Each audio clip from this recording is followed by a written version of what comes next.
ये कहानी उस लड़के की है जिसे अपनी जिंदगी में भविष्य का डर हुआ था। अभिप्राय यह है कि यदि आप अपने जीवन में अपने आने वाले कल को लेकर गंभीर नहीं हैं, तो क्या हो सकता है इसका अंदाजा लगाना कितना मुश्किल है और भविष्य को सुधारना या बिगाड़ना हमारे अपने हाथ में होता है, ये ज्ञान होना कितना जरूरी है। हर इंसान अपने बचपन में खेल कूद और मनोरंजन करता हुआ जिंदगी बिताता है। उसे अपने भविष्य की कोई चिंता नहीं होती, क्योंकि उसे अपने माँ बाप का लाड प्यार मिलता रहता है। उसे भविष्य की चिंता होगी ही क्यों।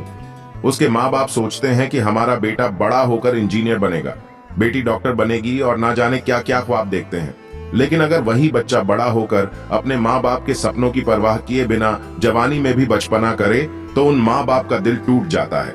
उसे अपने भविष्य की चिंता हो या ना हो, लेकिन वो बूढ़े माँ बाप उसके भविष्य की चिंता में रोग ग्रसित और अधिक बूढ़े हो जाते हैं। जिस बच्चे को बड़ा होकर माँ बाप को सहारा देना चाहिए, वो खुद के पैरों पर खड़ा ना होना चाहता हो, तो उन माँ बाप का कलेजा कैसे जुड़ा रह सकता है। लेकिन अगर वही उनका लाडला बच्चा किसी वजह से सुधर जाता है और अपने पैरों पर खड़ा हो जाता है, तो उस माँ बाप से ज्यादा खुश हस्ती इस दुनिया में कोई नहीं होगी। इस दुनिया में हर इंसान दूसरे को अपने पीछे रखकर खुद आगे निकलना चाहता है, लेकिन एक पिता ही होता है जो चाहता है कि मेरा बेटा मुझसे आगे निकले। इसके लिए उस पिता को खुद को बेचना पड़े तो वो भी करने में झिझक नहीं करता। माँ वो हस्ती होती है जिसे अपने बेटे से ज्यादा अच्छा और कोई नहीं लगता। चाहे बेटा सपूत हो या कपूत, माँ बाप के आंखों का तारा ही होता है। ऐसी ही एक कहानी मैं आपको बताने जा रहा हूँ, जिसमें एक बेटा है और उसके माँ बाप हैं। वो बेटा कैसे सुधरता है, ये जानकर आशा करता हूँ कि आपको खुशी होगी, और उम्मीद करता हूँ कि किसी और का बेटा अगर बिगड़ा हुआ है तो ऐसी नौबत ना आए जैसी कहानी में हुई है। चलिए कहानी पर आता हूं। यह कहानी है रेहान की। रेहान बचपन से होनहार था। सामान्य बच्चों से ज्यादा दिमाग वाला होने की वजह से थोड़ा शरारती तो था ही, लेकिन दिल का साफ था। दिल का साफ होने की वजह थी उसकी माँ, जो उसे अच्छी बातें सिखाती थी और अच्छे संस्कार देती थी।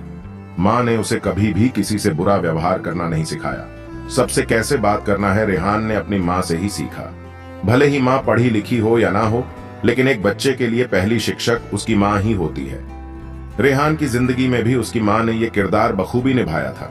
पिता पढ़ने के लिए दबाव डालते थे, इसलिए रेहान उनसे थोड़ा चिढ़ा सा रहता था, लेकिन माँ के प्यार में वो पढ़ाई भी करता था।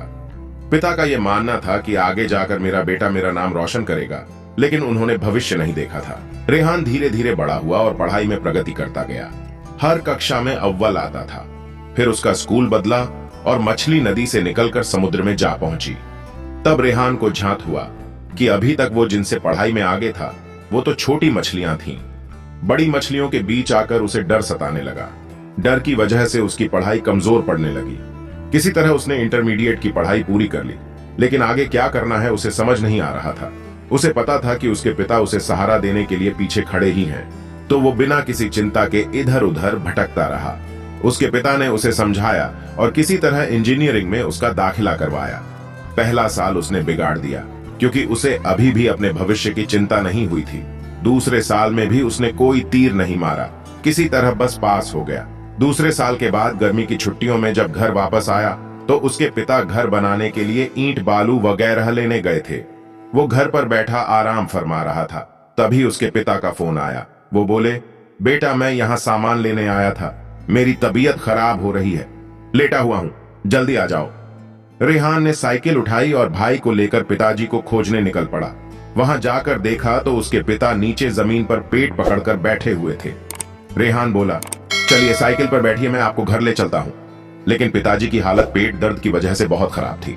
उन्होंने कहा, मैं साइकिल से नहीं चल पाऊंगा, तुम रिक्शा बुला लो। साइकिल भाई को देकर पिताजी के साथ रेहान रिक्शा पर बैठ गया। अभी कुछ दूर ही चले थे कि पिताजी की तबीयत और खराब होने लगी और उन्हें चक्कर आने लगे। रेहान के मन में डर बैठ गया। पिताजी बोले कि उनकी तबीयत बहुत खराब हो रही है, अस्पताल चलना पड़ेगा। रिक्शा अस्पताल की ओर मोड़ा गया और ठीक अस्पताल के सामने उसके पिताजी उसकी बाहों में बेहोश हो गए। डर के मारे उसे कुछ सूझ नहीं रहा था कि वो क्या करे। दोनों भाइयों ने पिताजी को गोद में उठाया और अस्पताल में बेड पर ले गए। डॉक्टर आए तो उन्होंने बेहोश हालत में देखकर कार की चाबी से उनके पैर के तलवे में खरोंचा। खरोंचते ही पिताजी को होश आ गया और रेहान की जान में जान आई। उस दिन रेहान को अपनी जिंदगी में सबसे ज्यादा डर लगा था। वो डर था भविष्य का। उसे ये चिंता होने लगी थी कि यदि आज पिताजी को कुछ हो गया तो वो क्या करेगा। पढ़ाई को भी 1 साल बाकी थे।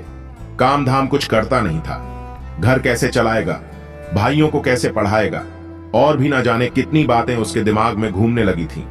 5 दिन तक रेहान के पिता अस्पताल में भर्ती रहे। इलाज चलता रहा। रेहान दिन में उनके पास रुकता था और रात को घर जाकर आराम करता था।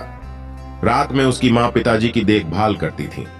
5 दिन के बाद पिताजी अस्पताल से घर लौटे और रेहान अपनी पढ़ाई के लिए अपने कॉलेज लौटा।